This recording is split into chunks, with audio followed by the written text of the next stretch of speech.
This is Narain water level controller for 3-phase submersible pumps model WLC20. So this video explains how to connect Narain water level controller to an LTLK MK1 type DOL starter. So as mentioned, this is a 3-phase water level controller. A water level controller does a simple job of switching on the motor when the water level in the overhead tank gets low, and it will automatically switch off the motor when the tank gets full. So it automatically takes care of turning on and off the motor.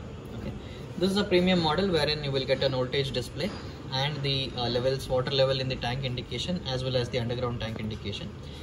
So the basic water level functionality will hold good. So whenever the water level drops below 50% mark, it will check for the availability of water in the underground tank. If the water is present in the underground tank, the motor is turned on, and once the tank fills up, the motor is turned off. Or if the water in the underground tank gets empty before that, even then the motor is turned off. So the main intention of this video is to demonstrate the connections of this particular water level controller to an LTLK MK1 type DOL starter. So let's quickly have a look at the connectors or terminals given. So there are two sets of terminals. The first set is called as the power connectors and the second set is called as the sensor terminals. So we will start off with the power terminals. The first two connectors are the 440 volt auxiliary supply. So an LTLK starter will have the incoming terminals here. The three power cables, red, yellow, blue, the incoming 3-phase supply is given here, and the motor cables are connected to these terminals. So as this particular water level controller will require an auxiliary supply to work, so the auxiliary supply should be given to connectors 1 and 2. So that can be tapped directly from the incoming line, any of the two incoming lines among the three. So you will be connecting two wires from the incoming supply to 1 and 2. Then we have connectors 3 and 4, which is supposed to be connected to the start push button, across the start push button. So let us see how to make this connection. We will be taking in two wires. We have taken two green colored wires, and this should be connected in parallel or across the start push button of the starter. So as we can see, so these two connectors are the start push button points.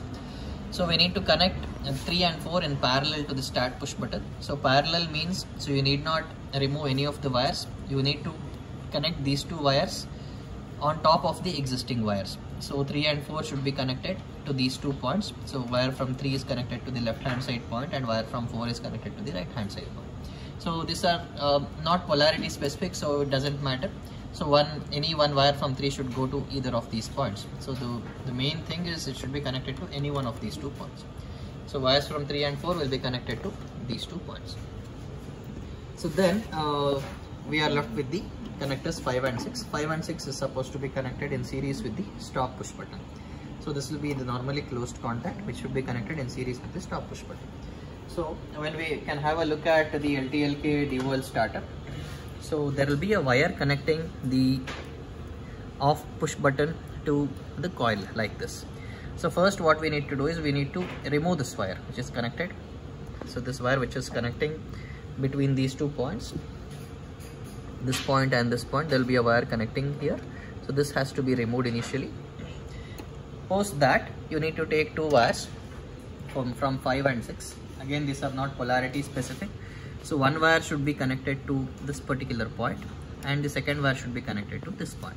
So this is what we call as series connection to the stop push button. So these 2 are stop push button points. So we'll have to remove the wire connected previously and then connecting wires from 5 and 6. So this is about it. So 3 and 4 is for the start operation and 5 and 6 is for the stop operation. Then connectors number 7 and 8 are not connected. They are dummy. So these are all the power connectors. The first 2 connectors are for the auxiliary 440 volt supply, then 3 and 4 across on push button and 5 and 6 in series with the stop push button. So post that we are left with only the sensor connections. So as mentioned, this 3-phase water level controller can be used in different combinations. The first combination is from underground tank to overhead tank. Let us say there is a 3-phase motor inside the underground tank. This usually is the case in high-rise buildings. So in that case, you will have to drop in sensors for both the underground tank as well as the overhead tank. Okay. So this is combination number 1. Then you have the second combination is bore well when you're using a three-phase bore well. So in that case there will be no underground tank here, so in that case we will be shorting the terminals. That combination also is compatible with this particular water level controller. And the third combination is from bore well directly to the underground tank. So even for that combination also you can make the connections. We will explain the connections for all these three combinations. So there will be bullet sensors given. So these are the bullet sensors which are given in this. So the bullet sensors, will have a stainless steel tip like this and one wire coming out of it. So if you are connecting, if you have an underground tank, so let us say, so if we can have a look at the connectors here, the sensor connectors, there are totally common sump low, sump medium, sump high, then tank low, tank medium, tank high, and dry run. There are these many connectors here. So sump low, sump medium, sump high are indication for the underground tank. So if at all you are having an underground tank, you will have to make use of these connections. If you don't have an underground tank, if you are directly using a bore well, then these four terminals should be interconnected or shorted amongst each other. Okay. So if you are using a bore well, then common to sump low to sump medium, and sump medium to sump high. All these four connectors should be interconnected or shorted together. So if you have a sump, so then the first connector would be the common. So common, you will have to drop in the first common sensor at the bottommost point of your underground tank or sump, and the wire coming out of it should be connected to common. Then you have sump low. Sump low is connected just above the motor. If the motor is there in the underground tank, so sump low should be placed above the motor. So the controller will turn off the motor when the water level drops below this sump low. So sump low should be placed above the motor, and the wire coming out of it should be connected to this particular point. Then sump medium should be placed 6 inches above the sump low. Then the next connector would be sump high. So sump high would be a sensor which is usually placed at around 70% mark in the underground tank. So this is only to sense the availability of water in the underground tank. So then if you don't have the sump as mentioned earlier, you will have to interconnect all these four terminals. Okay. So then we have the next set of connectors to be made is for the tank combination. So again, tank will have a common. So common, they will have to draw another wire from the same common point, which would go all the way to the bottommost point of the tank. This is only when you are using the water inlet into the overhead tank. So we are now explaining the combination of underground tank to overhead tank. So for this, we have already made the sensor connections for this underground tank. For the overhead tank, again, there should be a separate common which is connected at the bottommost point here. Then you will have to have a tank low. So tank low should be placed at around 25% mark. Then should be the next sensor, which is tank medium. So tank medium, again, the next point, this should be connected at around 50% mark. So this tank medium is an important sensor because whenever the water level drops below tank medium, that is when the motor switches on. So then tank high, the last sensor, which is supposed to be placed at the topmost point. Whenever water level hits the tank high mark, that is when the motor switches off. So this is the topmost important sensor, tank high. Then we are left with dry run. So dry run is a different sensor which you have in the package. The dry run sensor will look something like this. So there will be two wires coming out of it, and it will be a plastic sensor like this. So this is always supposed to be put on the inlet. So let us say if you are using dry run on the overhead tank, so there will be a pipe. Let us say my finger is a pipe. So what you need to do is you'll have to place this dry run sensor on top of the inlet pipe, and since this sensor is flexible, so you need to place it here, and you can tag it along using a wire tag. This is flexible. Okay, so based on the diameter of your pipe, inlet pipe, you can just tag it along. So the placement should be such that the water which is coming out of the inlet pipe should fall on these two screws and then fall into the overhead tank. So the placement of these screws or the sensor is very important, because only when the water touches this screw, that is when the dry run sensor indicates that the water is coming in. Okay, so there are two wires coming out of the dry run sensor. So one wire should be connected to common, any one wire. So it again is not a polarity specific. any one wire should be connected to common and the other wire should be connected to the dry run point. So dry run point is the last point. So dry run is a very important sensor for the borewell applications. Okay, so this is the first combination wherein you are using both the underground tank and the overhead tank.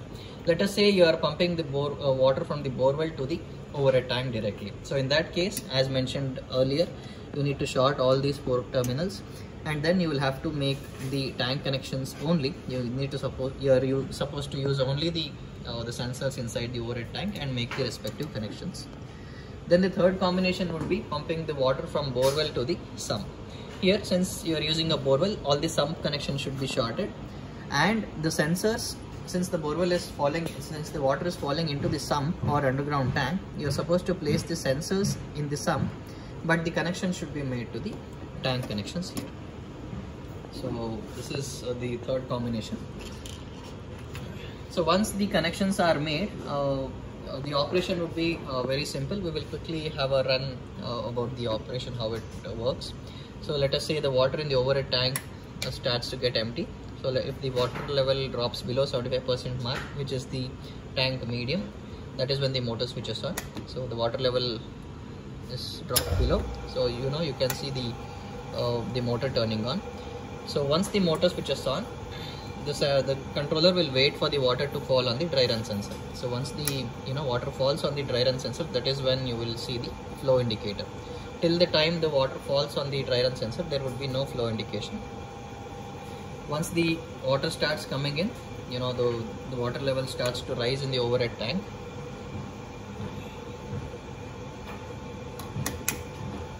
Right? And then once the tank fills up, the motor is automatically switched off. So the tank filled up and the motor automatically switches off. So this is pretty much the basic operation of the water level controller.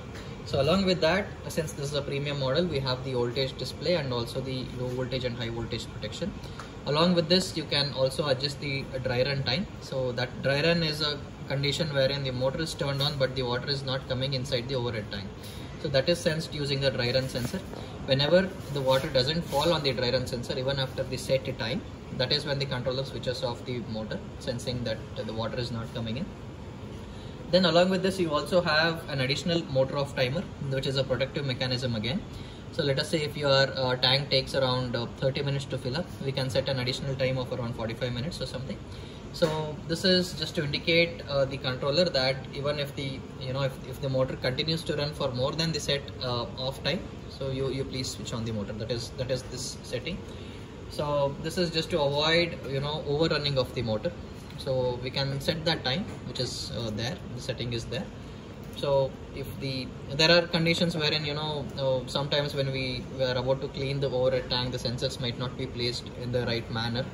During that conditions, whenever the tank gets empty, the motor switches on, but since the sensors are not placed right, there are chances of water overflowing, and if no one notices, then the water might overflow for a long time. So just to avoid that condition, we would have a timer.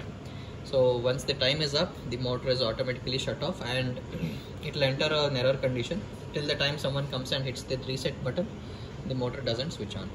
So this is a protective mechanism which is already built in. So the settings, the detailed setting video will be put up shortly. That is a different video which will explain all the settings and features of this particular product.